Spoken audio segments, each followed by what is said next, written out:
It is Wednesday, and on this particular Wednesday, I am making up one album, and I am hopping into an album I have just been dying to listen to, and incidentally, a ton of people asked me to listen to. Guys, today, we listen to Erect Nose and Floppy Nose themselves, flaccid and erect themselves. I said floppy, I meant flaccid, but you guys understand what I mean.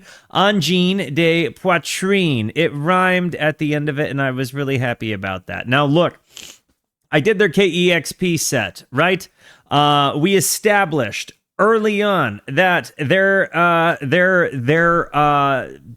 genders don't matter, okay? So I don't want any comments in this YouTube video telling me that one of them is a boy or a girl, or either of them are boys or either of them are girls. I don't want any of that in the YouTube comment section. Can we agree to that, please and thank you? Because I think what really matters about this band that we can all agree on is the fact that these two rip.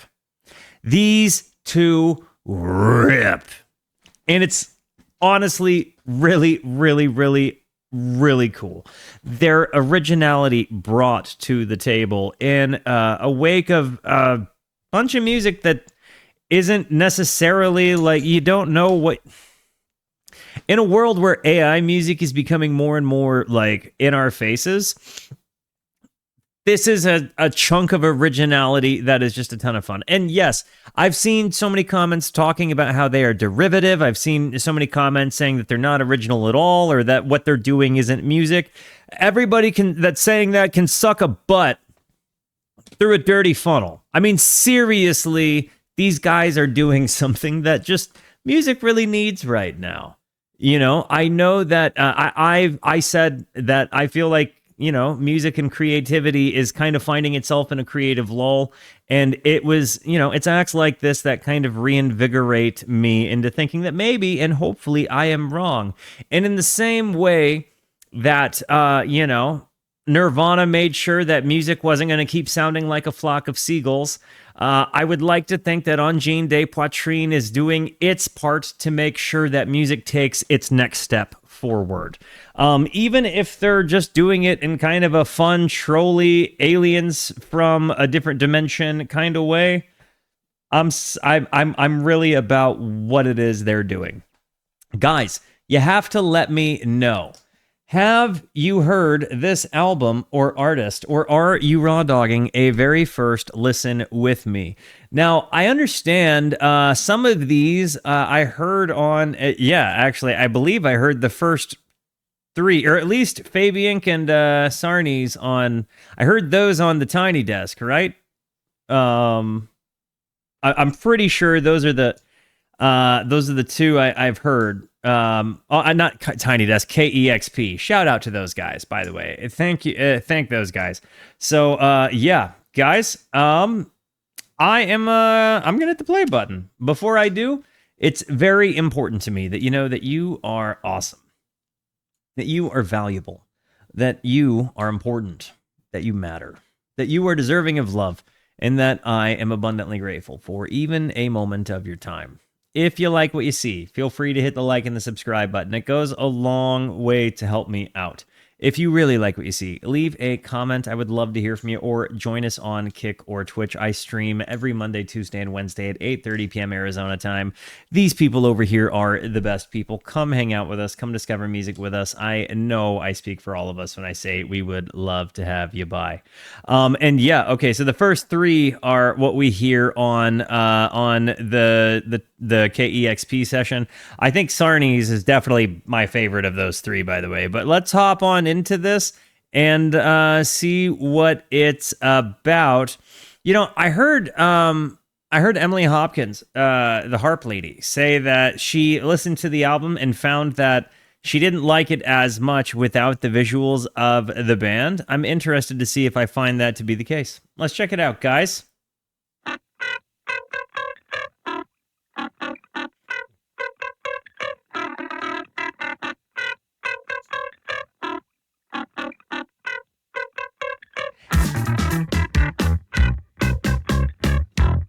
I wonder if he did the same live looping for their actual album, or if he laid sample or like laid tracks.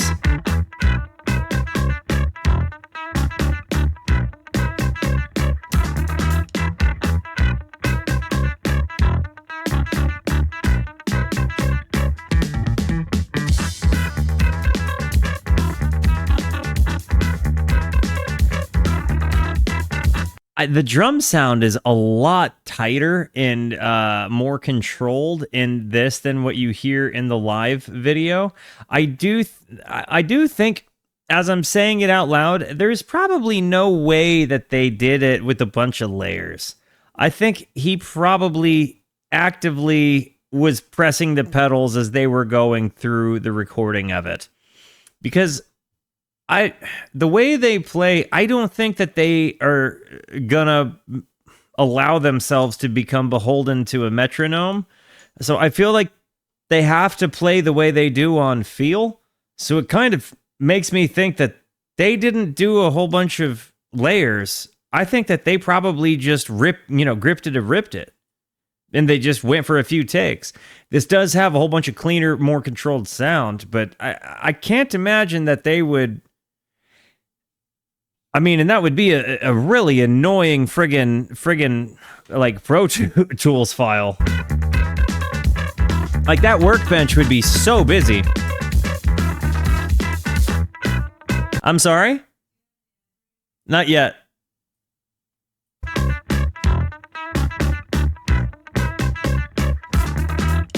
Give me 1 second, guys. Sorry about that. There we go.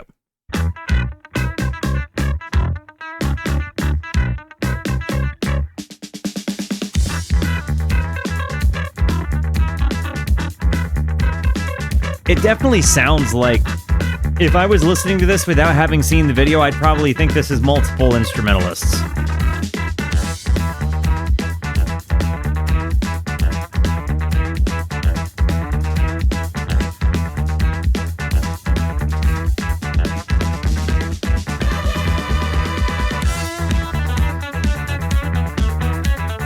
This lick right here is such a runner. It's so nice.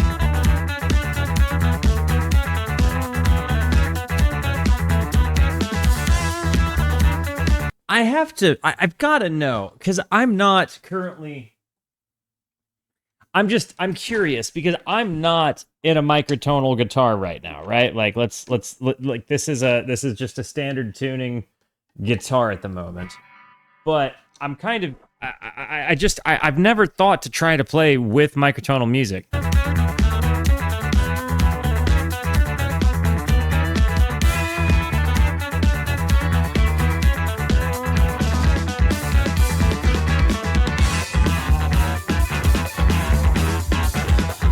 See, yeah, it totally trips up there. I think it would be in like a B though.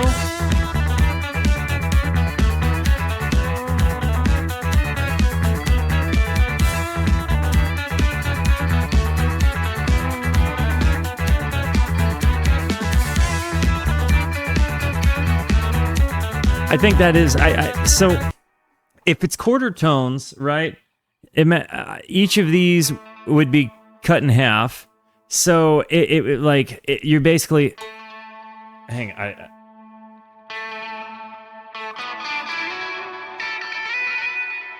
it's got that weird,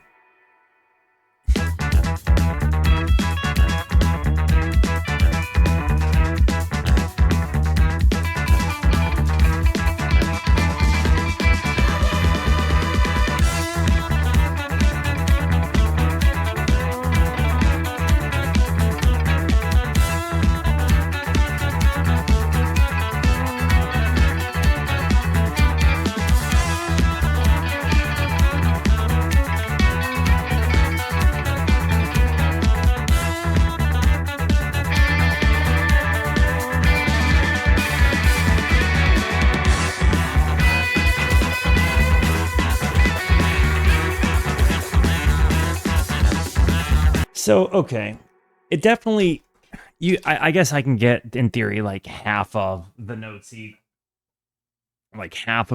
would play, right? But I don't know.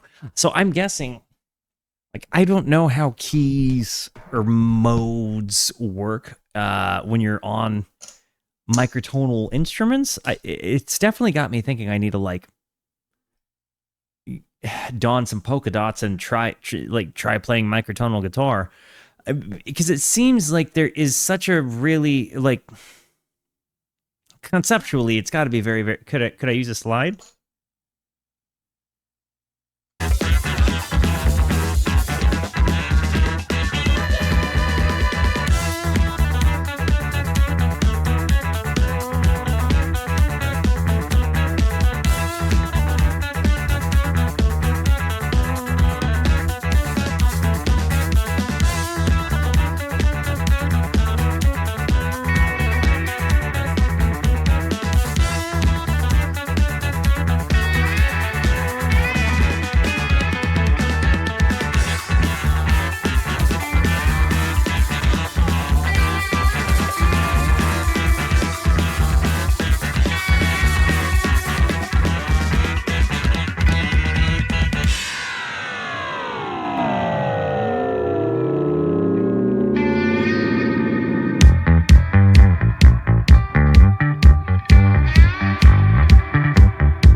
I also don't really want to spend the time right now to sit there and grind out a slide part to get to feel, like I hit it. I do want to close the door.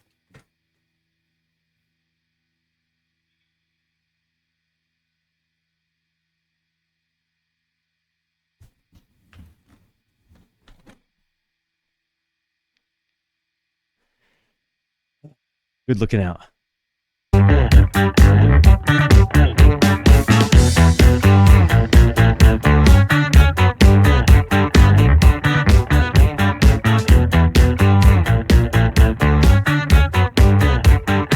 Love you, Bish.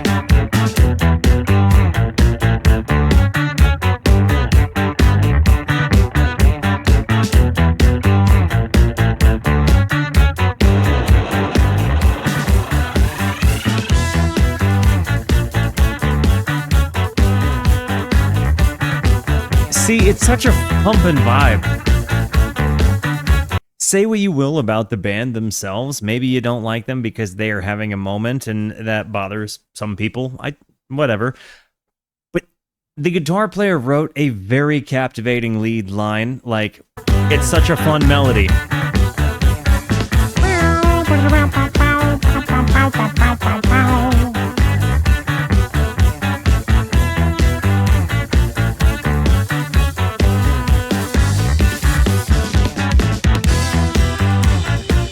It's a really good tone.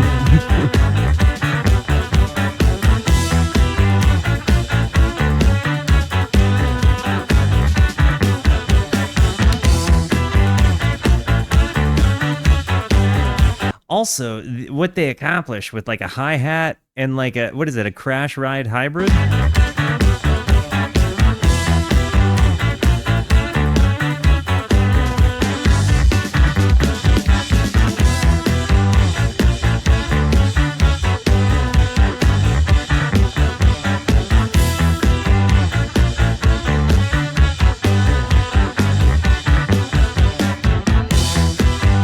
Sorry, I was drumming.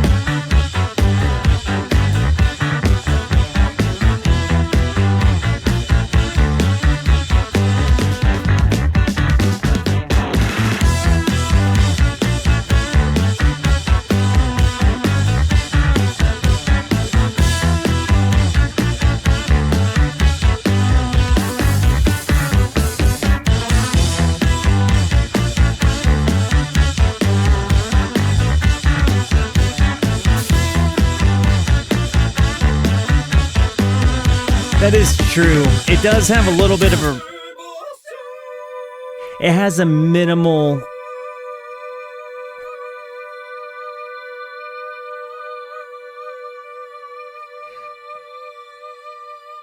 Like, I'm not to the point of being audio fatigued. It does have a bit of repetition, but it does feel like it's in some ways rooted by like motoric beat, or at least inspired by or pays homage to in some ways. But it obviously it kind of has like proggy vibe transitions. And then of course you've got like, I really do think it does remind me quite a bit of like the psychedelic microtonal jam era from King Gizzard and the Lizard Wizard, obviously with its own flavor to it.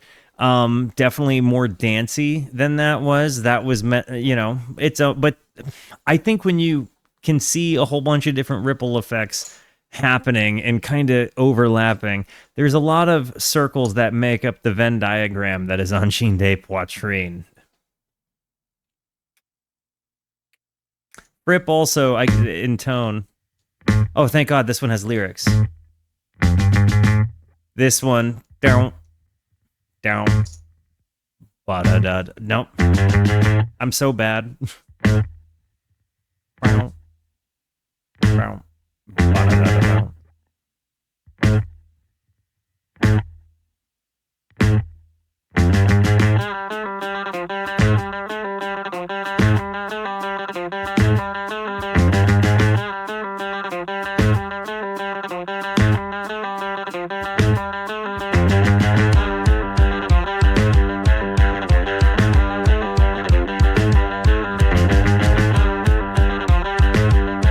Also, though, it's like you do hear one repeated phrase quite a bit as the loop builds.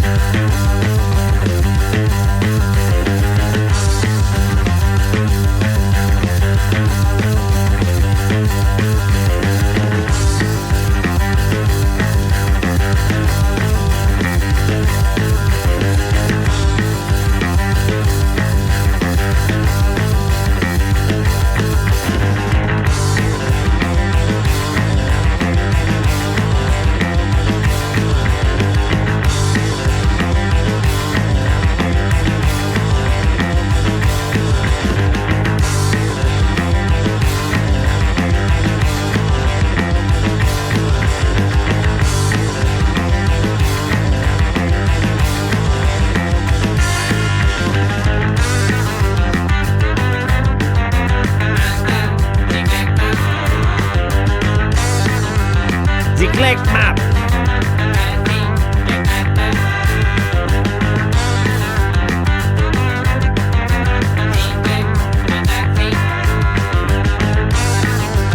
See, what's really cool, and I might demonstrate like using a live looper here in a little bit, maybe in between songs, to kind of tell you like what I like about this. But it's like he does have, two different guitars going into that looper. He's got such a spanking bass tone.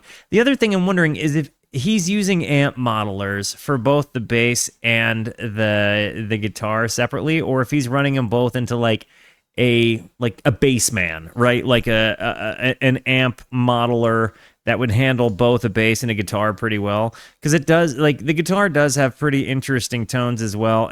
Honestly, it sounds like there's a constant like tiny little ring mod on it.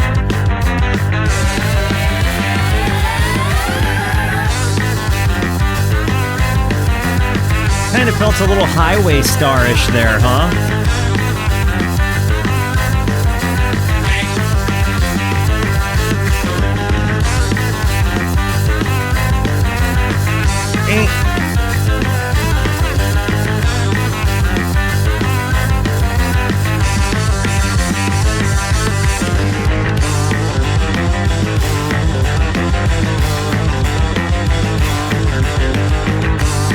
Kleck and Kuhn.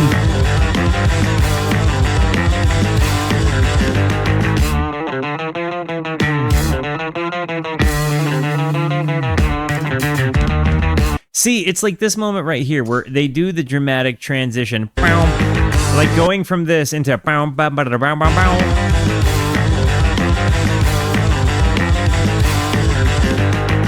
right here. Plays an immediate loop. Hits a bass line.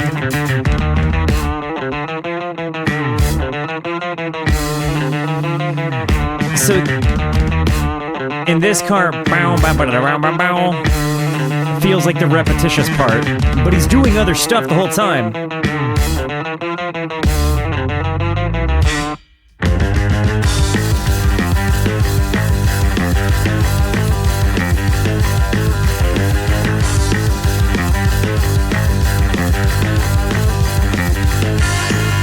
Like they're taking avant-garde concepts and making them accessible.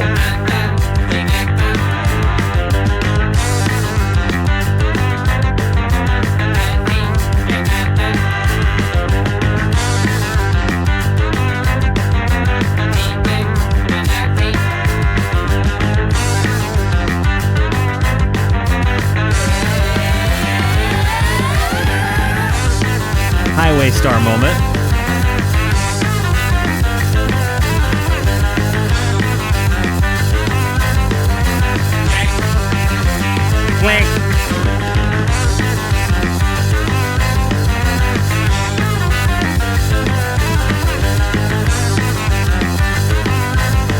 No, how do you not like this one?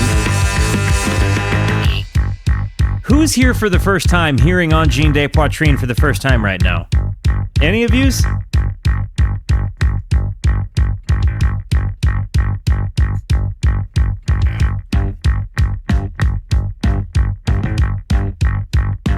This part still reminds me of My Sharona by the Knack.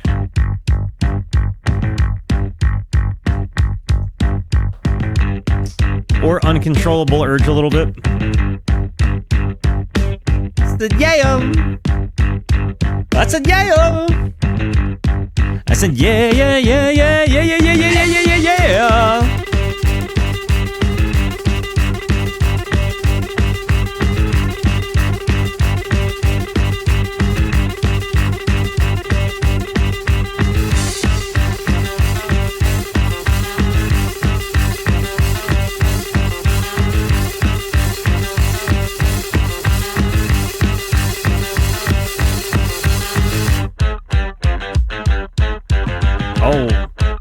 Going optimal. You're going to Field of Vision too? Mel and I were literally just talking about... No comment. Because we're not going to go.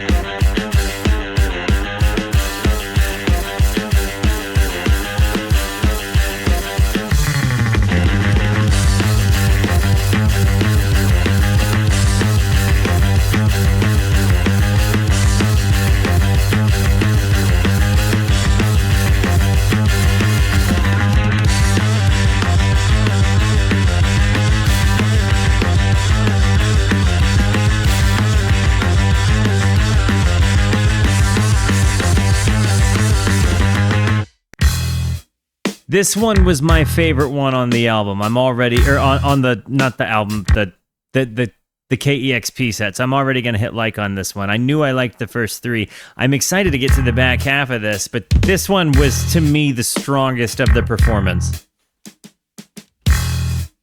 Really quieted the drums there. Yeah.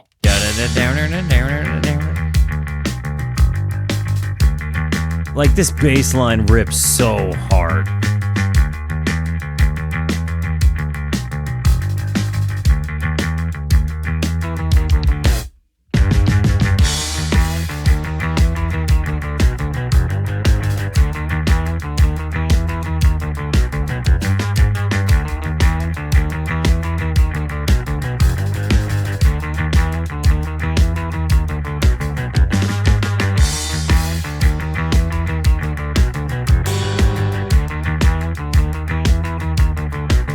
He's got ring mods on his board, right? I'm not the only one that's hearing the modulating on the ring, right? Like, there's absolutely ring mod in addition to the microtones, right?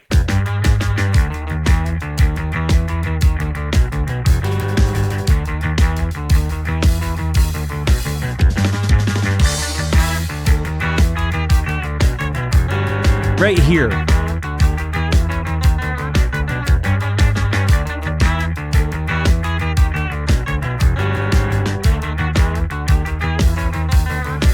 Like, is he putting a ring mod on a microtonal guitar?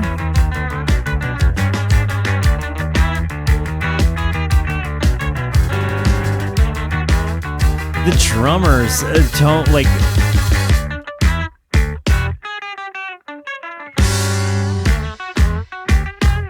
I wish I had a little bit more of the drums. Just a little bit, not much.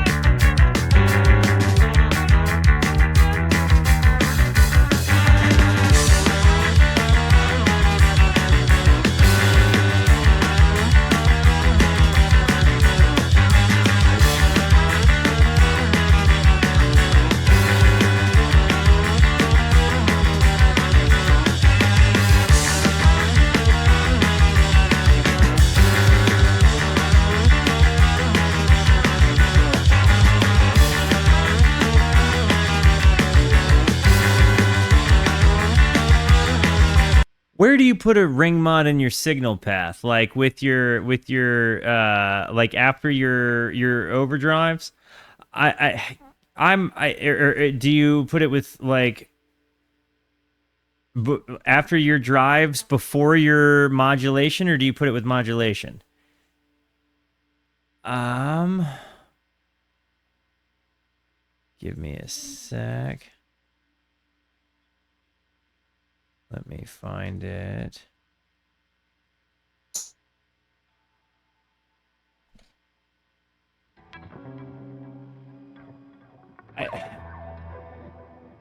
Make sure I'm not blowing your ears out there. Okay, that's fine. So...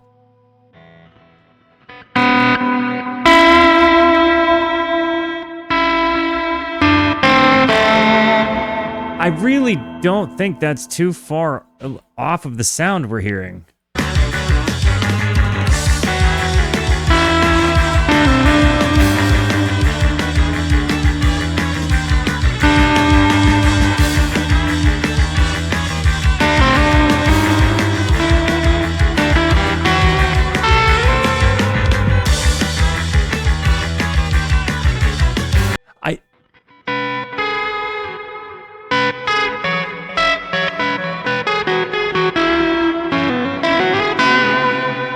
It definitely, I like it.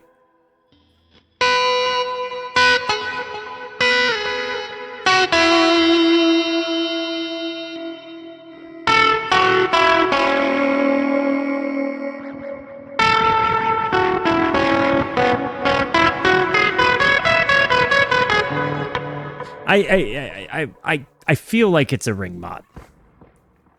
I feel like there's something there to it. Again, maybe I'm wrong. But I think.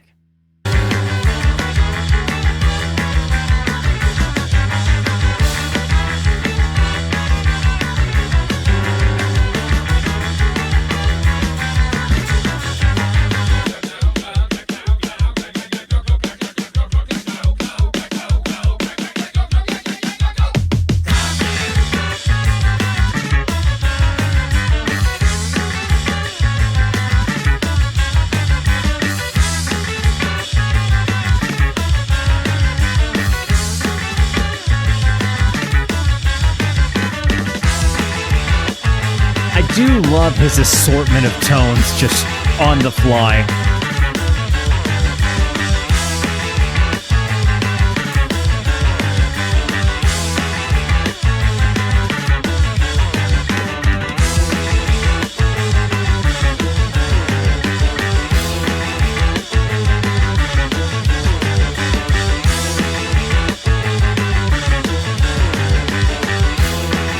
I think music can absolutely get more brown. But I'm glad that this is this brown.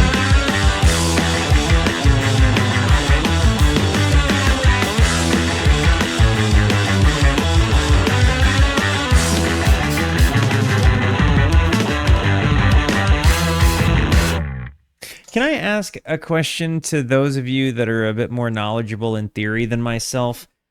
If these guys are playing microtonal music, okay, I got that much.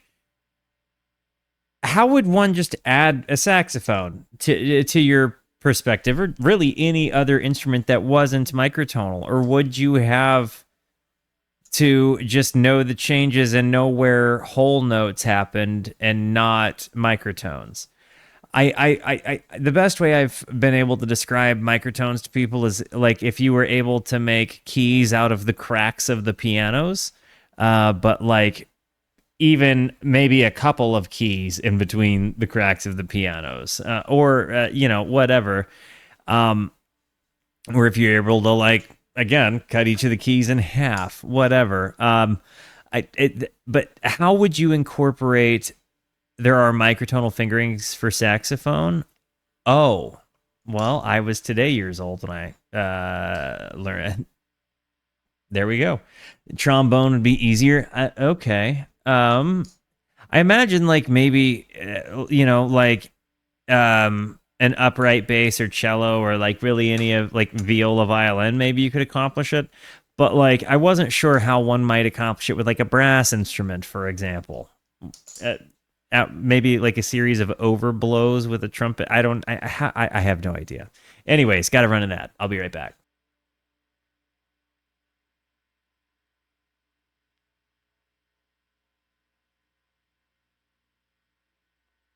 Okay, we back, and we are getting into the undiscovered territory part of their album for me. I haven't heard any of these following songs, so pretty excited. Let's hop back into her, eh?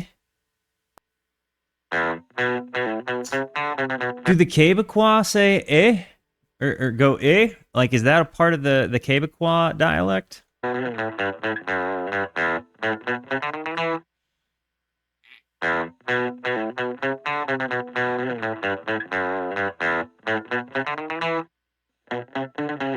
It's panning. Kind of reminds me of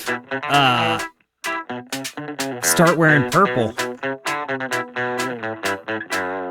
Minimally by Gogol Bordello.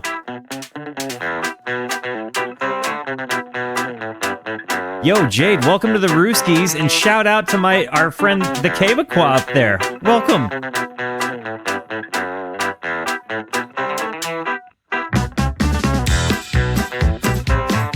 Absolutely yes.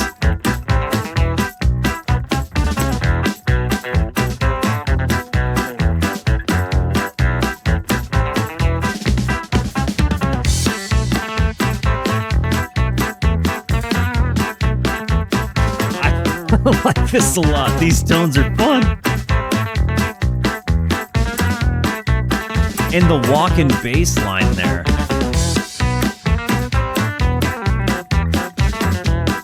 Bum, bum, bum, bum, bum.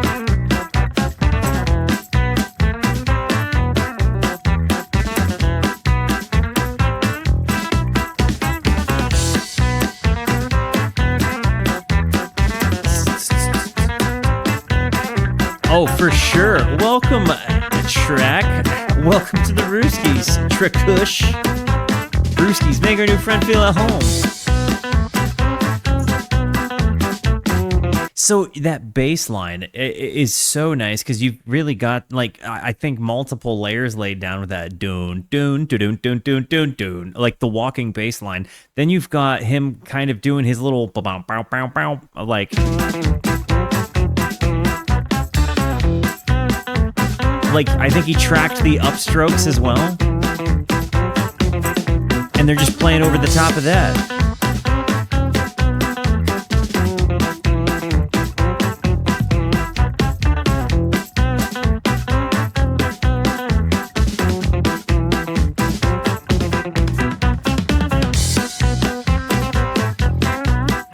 Nope, I'm just an American whose name is Walter, and Rooski kind of flowed easily at the end of it. However, our Russian homies are always welcome.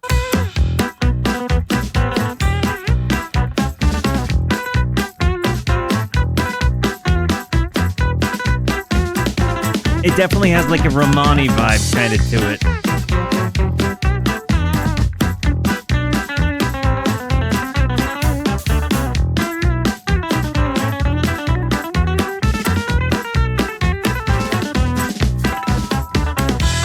The harmonics run.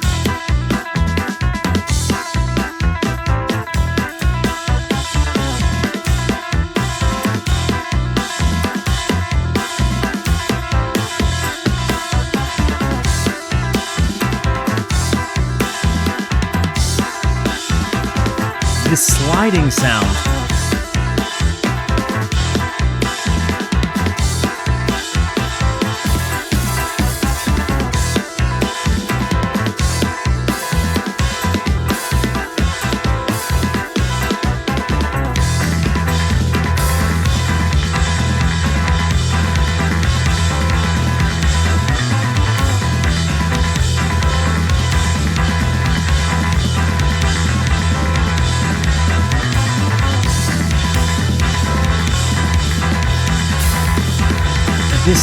The drummer is going nuts.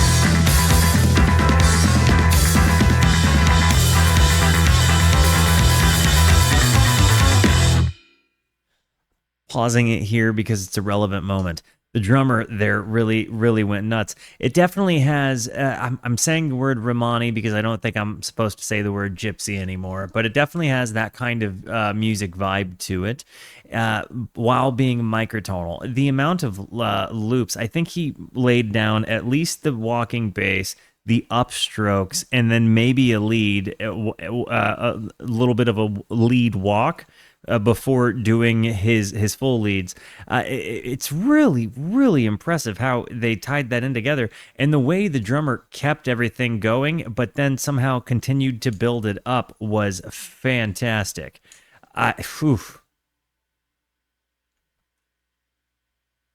They really hit us with the Cesaro there, huh? Going back for it.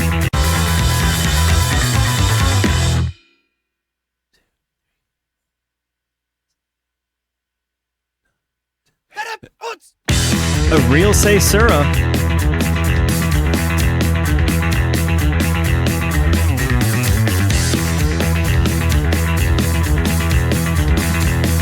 In a totally different part. This is why they're getting pegged into frog sound.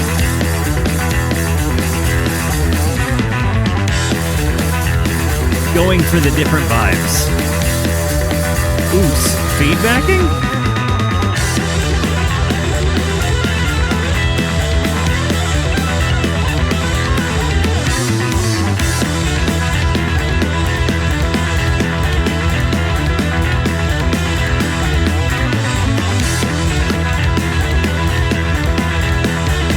Best one on the album. Best one on the album.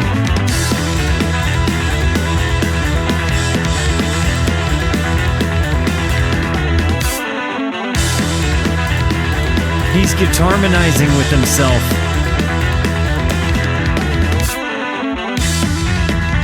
He played guitar-mani with himself.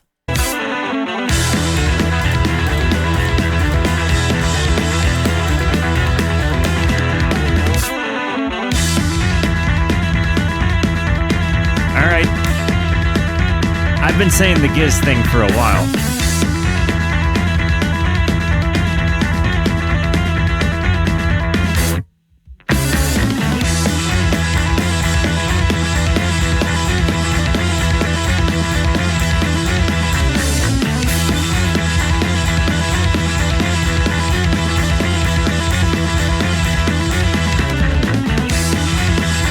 This is ripping so hard.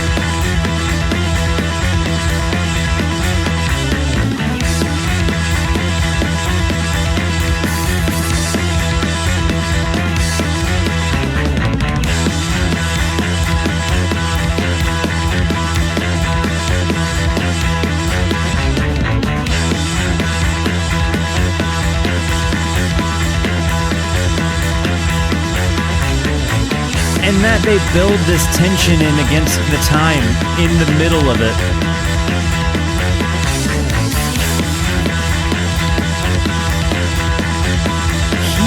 killing those drums. Flying microtonal Quebecois.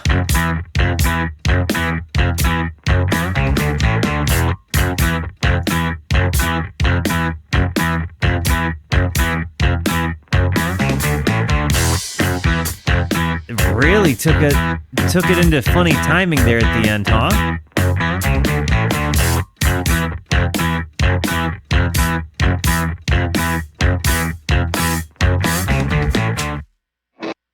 I'm very impressed with that one. That was my favorite so far by far. And I was sitting here thinking about this. The only chunks of about Quebec I know come from TV. Literally, specifically, the TV show Letterkenny and the TV show Shoresy. Shoresy is probably right now my favorite TV show, period. But a lot of I'm pretty convinced that everybody from Quebec must be a badass.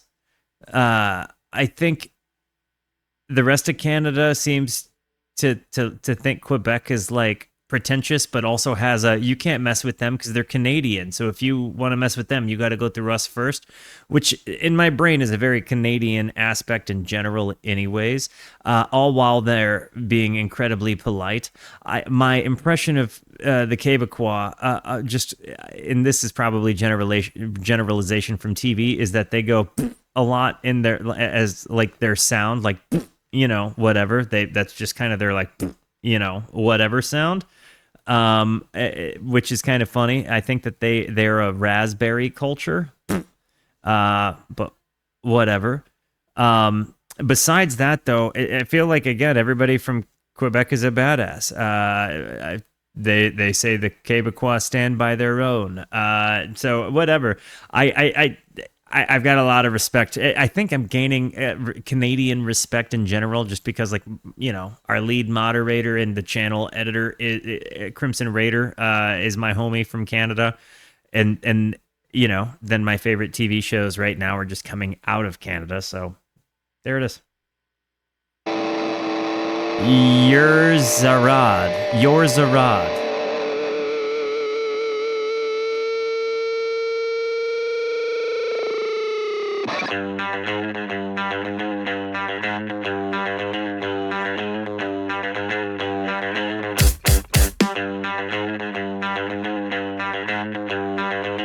That drum pop was super nice.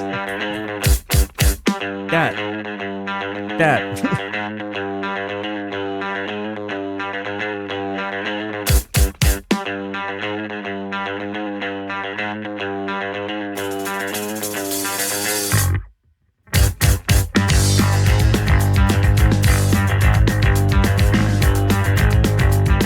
Hey, Big Cooney, I get it, homie.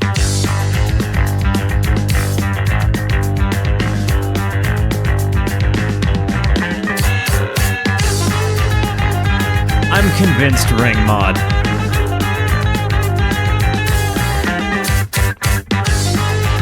Can anybody tell me, do we have any kind of information on the actual pedal board? Like, I think they've identified his loop station at this point, but I'm convinced that there's a ring mod somewhere on his board. If I'm wrong, can you tell me how he's accomplishing that tone?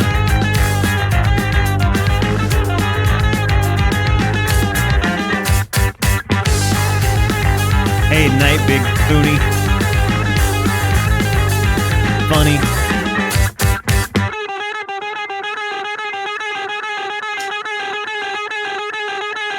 It feels like what, microtonal Dorian?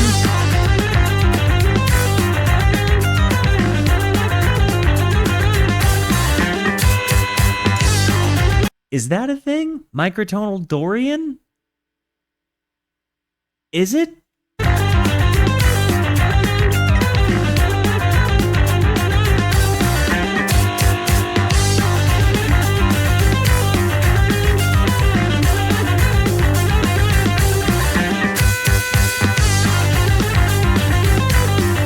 I love this.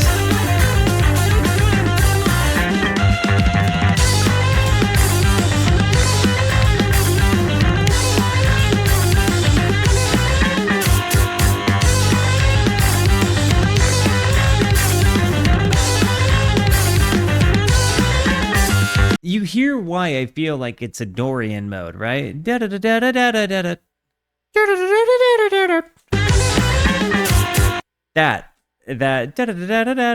when I put that in my brain in like a regular key, it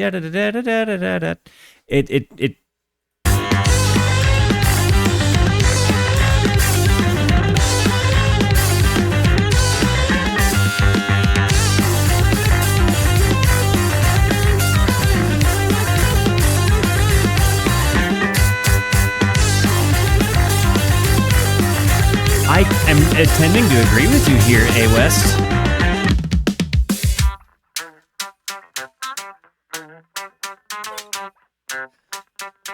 Little funky breakdown.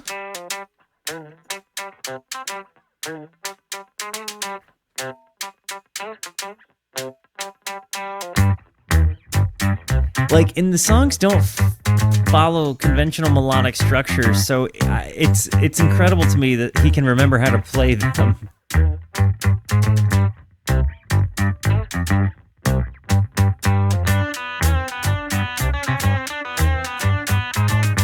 Like, in my brain, this sounds like learning how to sing in the wrong key. But I guess you have position to know you're correct.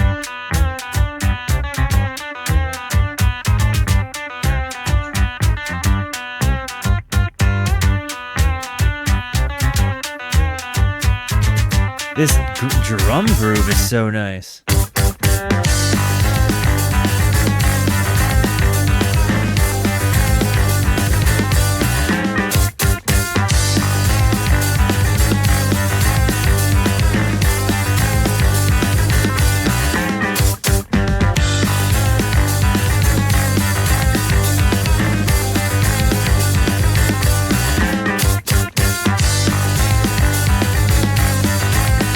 Is this what, 7, 8?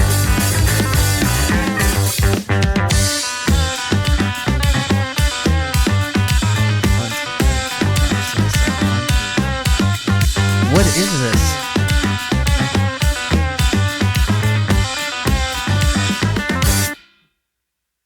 Another Cicero?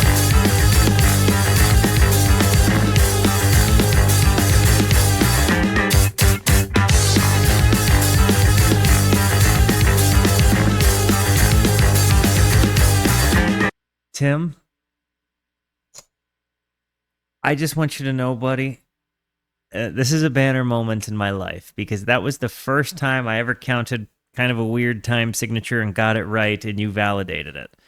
And honestly, the counting help comes straight from the chat. I began trying to teach myself to count right around October, like 24, right? Like kind of as I started getting serious with the channel because I wanted to have a better understanding of music theory, and that's progressed. It's been a learning journey, but I feel like I just passed a test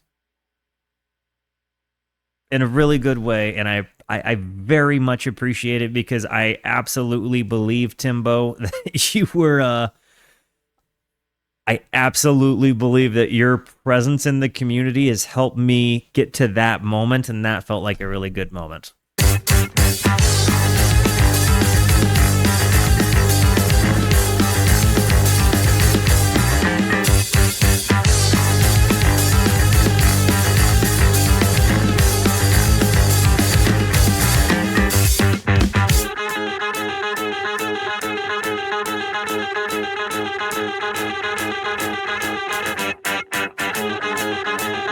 See, this part's nice.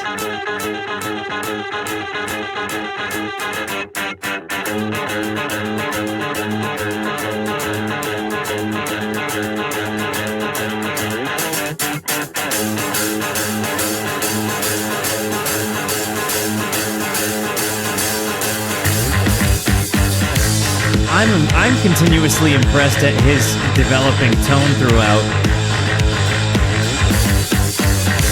Because he keeps pulling new tricks out of the bag.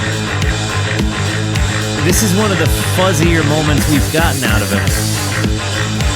And it's on the lower end. Hitting us with like a polyrhythm.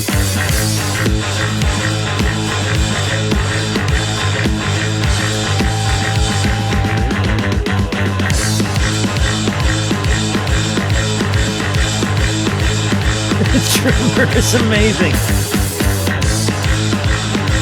Can you tell me the difference in the drummer and the guitar players' names again?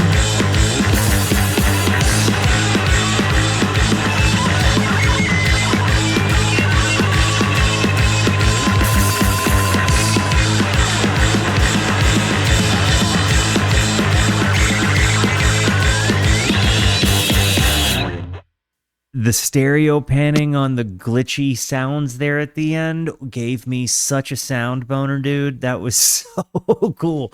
But you guys know I've talked on my videos time and time again about how I love the junk sounds when they find a use case. How I love, like, you know, analog sound junk decay, like that get left at the tail end of his song. So you hear all of the junk noise play out. You know, those decays mean something to me. As a person who has spent a lot of time twisting little knobs, hearing them go,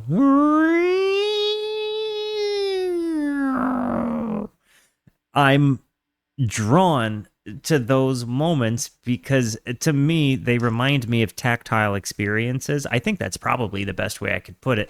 And I would argue that any real gearhead probably feels the same way that I do, in that they like the junk tails. That he made the junk tails pan left to right was just mega tasty. That was really good.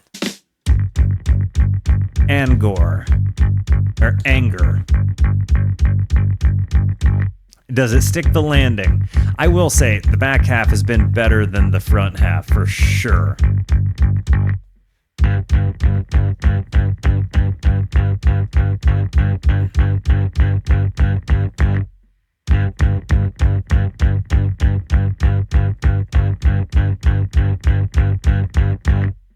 Yeah, basically just ripped Phil Lesh.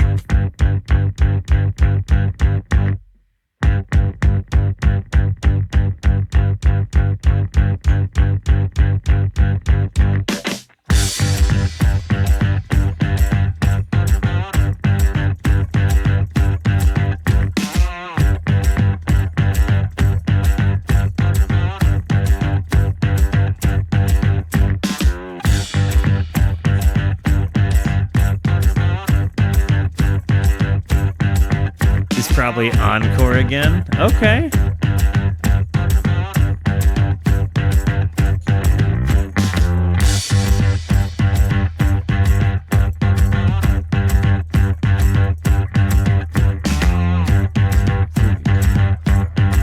You hear this like 4 on the floor bass?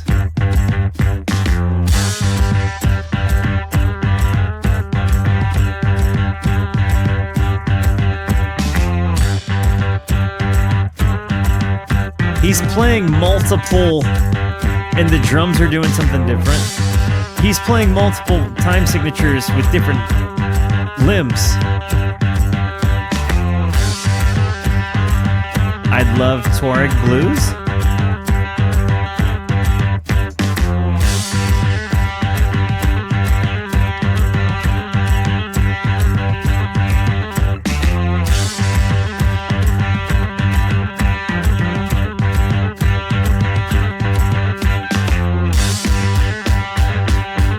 Changed the time signal. The whole energy changed when the drummer locks into the beat. When he switches from the 4 on the floor thing into this.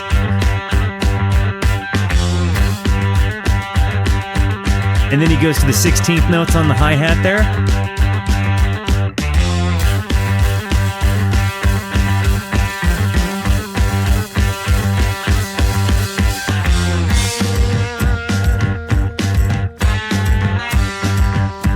Bit of a tense build up there. I thought he was going to send it, but instead he made us uncomfortable.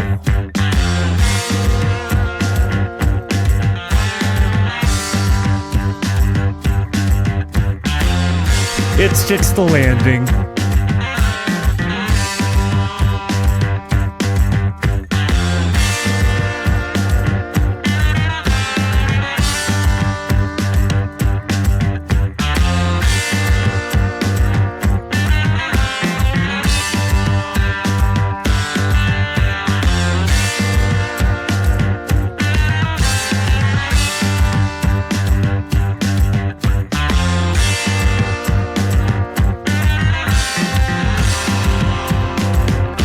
top two at worst. For sure. This is these transitionary moments going into this kind of lead makes me so happy.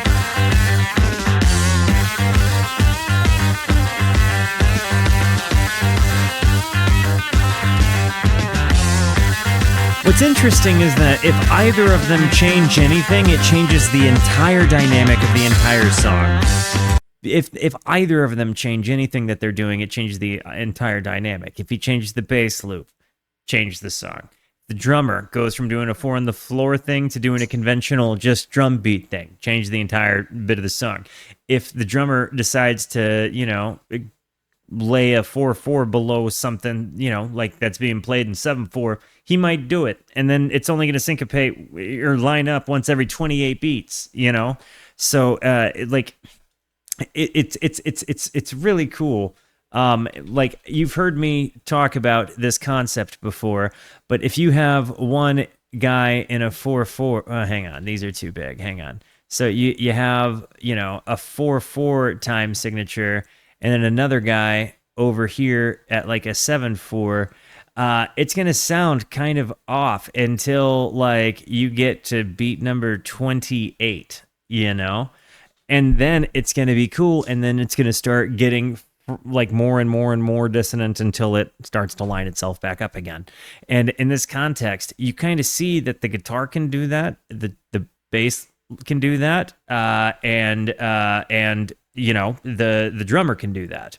At any given point, any of them can change this. So in reality, you might have like, a 4/4, a 4/4 and a 7/4.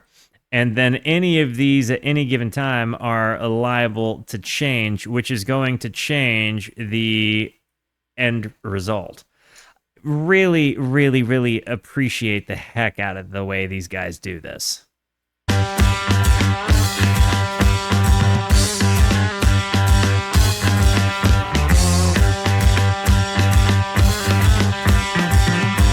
Welcome, Dami. Welcome to the Brewskis. Brewskis, make our new friend feel at home.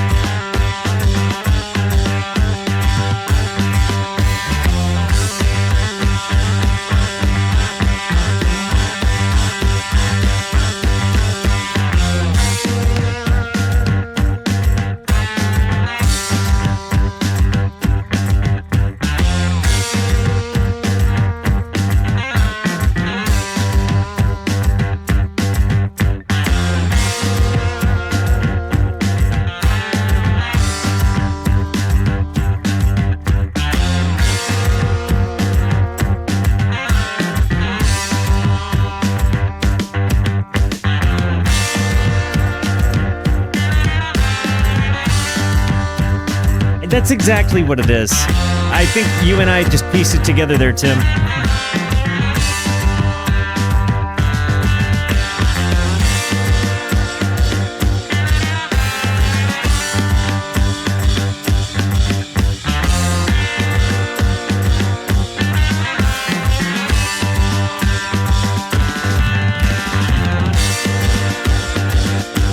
See, drummer switches tempo here, which gives us a new dynamic for the song. Now we're kind of building up based on the tempo he switched to.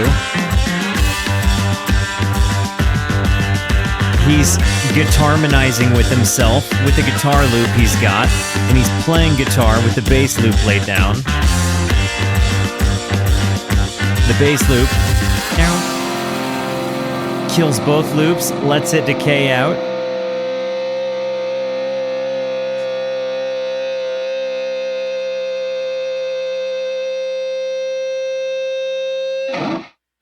Yeah, that's this album has been a guitar guitar. You start with something. I'm just starting with the 4/4 there, right? You start here, and then maybe you get like, we'll just say a bass line, okay?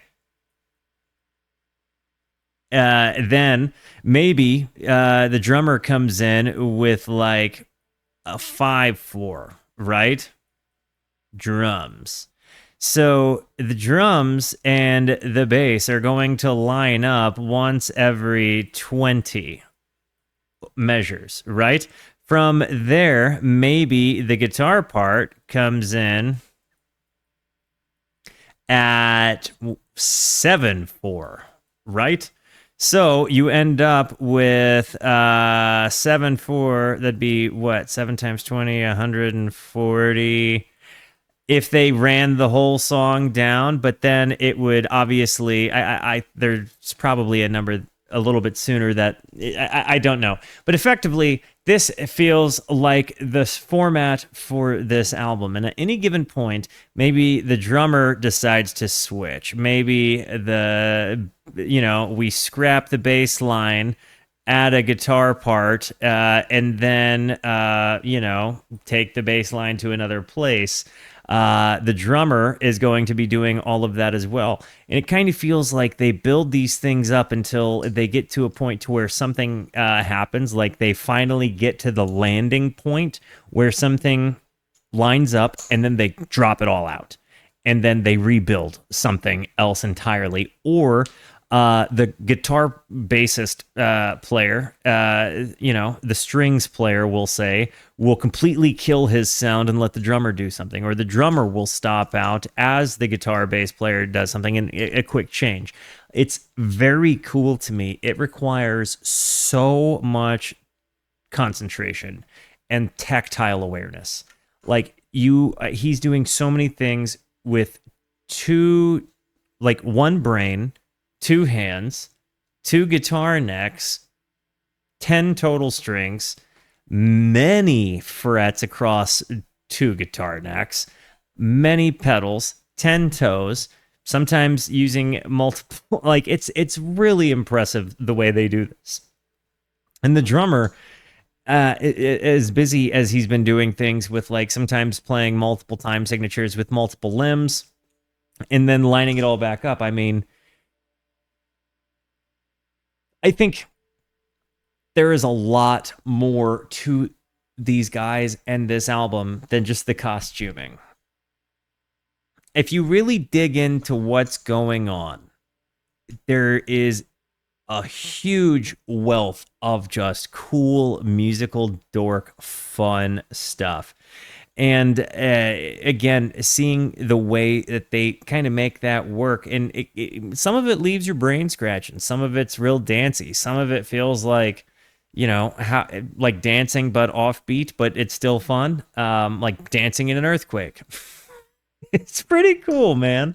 I like this album is what it is to dance in an earthquake, and I really liked it.